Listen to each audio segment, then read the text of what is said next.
So ఎంతమంది ఎలాగ పూజలు చేసుకున్నారు నాకైతే కమెంట్ చేయండి. అని చేసేదాన్ని వరలక్ష్మి వ్రతము. సో ఈసారి మీకు అందరికీ తెలుసు, నాకు ఆ బ్యాడ్ న్యూస్ విన్న తర్వాత నాకు అప్పుడే కొంచెం సైన్ అయితే కనిపించింది అనమాట. సో దానివల్ల నేను అంటే పూజ చేద్దామా వద్దా అనే సో ఈ టెంపుల్కి అయితే వచ్చాము. ఇక్కడ వచ్చి ఆంజనేయ స్వామి ఉన్నారనమాట. అసలు గుడి అయితే ఎంత మీరు కానీ నెల్లూరులో ఉంటే కన్ఫర్మ్గా ఈ గుడి అయితే ఒకసారి విజిట్ చేయండి. హాయ్ హలో గైస్, అందరూ ఎలా ఉన్నారు? Welcome back to our YouTube channel. So ఈ రోజు అయితే వరలక్ష్మి వ్రతం అనమాట. నేను టెంపుల్కి వెళ్తున్నా. ఈ రోజు అయితే నా సింపుల్ బ్లాగ్ అయితే నేను మీతో షేర్ చేస్తున్నాను.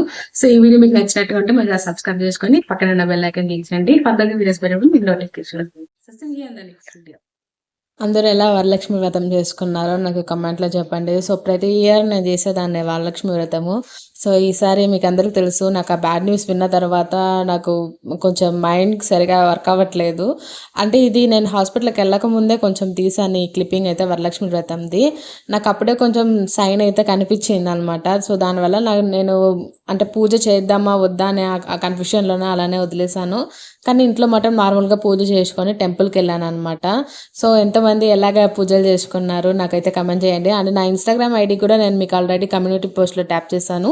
మీరు దాంట్లో నాకు పిక్స్ కూడా షేర్ చేయొచ్చు. నేనైతే స్టోరీలో యాడ్ చేస్తాను మీకు వరలక్ష్మి వ్రతం పూజ అంతా. సో నేను పూజ చేసుకొని శివాలయంకి వెళ్ళామన్నమాట. సో శివాలయానికి వెళ్ళేసి పూజ చేసుకొని ఇంటికి వచ్చాక ఇంకా ఓవర్ నైట్ ఓట్స్ చేసి పెట్టున్నాను. సో నేను బ్రేక్ఫాస్ట్గా అది చేసేసాను అనమాట.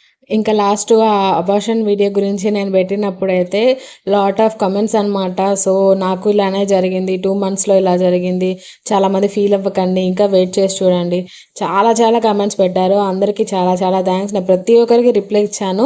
ఆల్మోస్ట్ నేను అందరికి ఇచ్చాను. ఒకవేళ ఇవ్వని వాళ్ళకుంటే ఐఎమ్ సారీ. సో నాకు అందరూ కమెంట్ చేశారు. వాళ్ళ లైఫ్లో జరిగిన స్టోరీసే ఎక్కువ నాకు చెప్పారనమాట. సో నేను అవన్నీ కూడా తీసుకున్నాను. అండ్ నాకు ఈ కొంచెం దానికోసం నేను దీనికి కొంచెం టైం ఇచ్చాను అనమాట. నాకు కొంచెం మెంటలీగా నేను స్టేబుల్ అయ్యాక వీడియోస్ చేద్దామని ఒక 4-5 days దాకా నేను ఇంతకుముందు మీకు పెట్టిన వీడియోస్ అన్ని కూడా నేను ఆల్రెడీ రికార్డ్ చేసిన వీడియోసే మీకు పెట్టాను. సో ఇదైతే వరలక్ష్మి వ్రతం రోజు అయితే నేను రికార్డ్ చేశాను అనమాట. సో ఇంట్లో వరలక్ష్మి వ్రతం రోజు అయిపోయిన తర్వాత గుడికి వెళ్ళేసి వచ్చిన తర్వాత ఇంట్లో బోర్ కొడతా అనిందని ఒక 11 o'clockకి బీచ్కి వెళ్దామని డిసైడ్ అయ్యాము. సో బీచ్కి వెళ్దామని అనుకున్నాం, కానీ ఇంత ఎండగా ఉంటుందని మాత్రం సీరియస్గా ఎక్స్పెక్ట్ చేయలేదు. బయట ఏదో సరేలే ఫ్లోలో వెళ్ళిపోదాము అనుకున్నాము.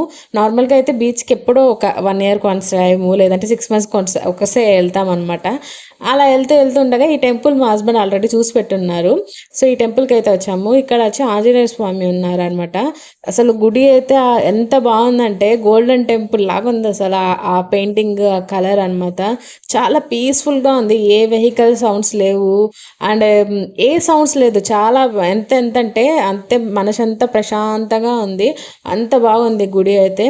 అండ్ అక్కడ పావురాలు కూడా చాలా ఎక్కువగా ఉండింది. ఆ పావురాలు అంతా ఎగురుతూ ఉంటే దాంట్లో పావురాలు బేబీ కూడా ఉండింది.